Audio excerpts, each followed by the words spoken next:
जदि ओषा व्रत मानक सागु चकटा किंबा सागु पणा खायापी इच्छा होनी ताल निश्चित भाव में ट्राए करूँ सागु चटपटा पूरा कम परिश्रम कम सामग्री रे ये घरे आप सहज उपर बनई पारे। वीडियो टी फुल अच्छे निश्चित भाव में करूँ जापर रेसीपी केमती बनिया होती आमको प्रथम दरकार सागु दाना।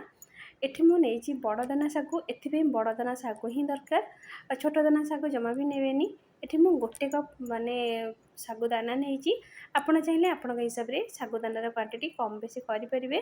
एबे कौन करवा ना एथिरे दबा पानी गोटे कप सागु पाई एठी मु 2 कप पानी नहीं पानी मेजरमेंट टी देखिकी देबे। गोटे कप सागु पाई जो गिना हो कप हो जो आप मापिकी ने से कौन करेंगे ना से अनुसार 2 गिना पानी कि 2 गिना ग्लास आप जो ने देपारे। एबे आपको आम भलसे धोई नवा मु कौन करनी आपको भलसे धोई देकरी 2-3 थर आपको आम बतुरे देवा मिनिमम 1.5 घंटा 2 घंटा सागुटा जिते बढ़िया से बतुर खायापी से भल लगे। देखो 2 घंटा पर ये मु सागु को हाथ टे मास्क कर देखो सागुटा बतुरी जाइए अलरेडी हाथ में माने पूरा चिपिला गुण गुंड हो जाने आप सागुटा पूरा परफेक्टली बतुरी।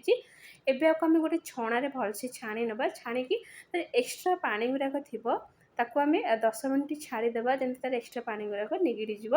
एठी मुझको 10 मिनिट अलरेडी छाड़ी देती आप चाहिए फैन तले रखिपारे। देखो 10 मिनिट पर देखो मैंने हल्का हल्का टी मॉइस्चर अच्छी चलो कि टोटाल पानी अधिक आप रखिए। एबे कौन करवा ना गोटे बड़ जगह ना जो गोड़ा भी आमको सुविधा हम ए जो आम सागुटा को छाणीकी रखी आम आड करनवा। एठी देखूँ मु किछि नहीं फ्रुट्स आपड़ चाहिए जेकोसी फ्रुट्स आप माने आड करें।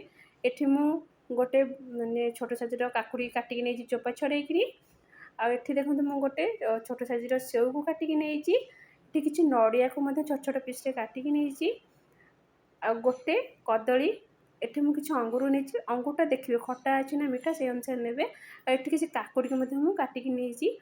एबे आप सब आम पकई नवा जिते भी आप काकुड़ीटा पकाउं देखिए पकड़े कहीं काकुड़टा प्राय पिता थाए चाखिकी से अनुसार पकड़े। एथिरे चटपटा फ्लेवर आने ये मुझे गोटे छोट चामच चाट मसला पाउडर और ये मुझे 2 चामच आम हूँ ब्लैक सल्ट। एबे एथिरे आम दबा चीनी चीनी ये 2 चामच नहीं चीनी आपण हिसाब से कम बेसी करेंगे। एबे आपको आम भलसे गोलई नवा जेमितिक माने फ्रुट्स आम जो लुण चीनी पकईले भल से सागु सहित मिसीज।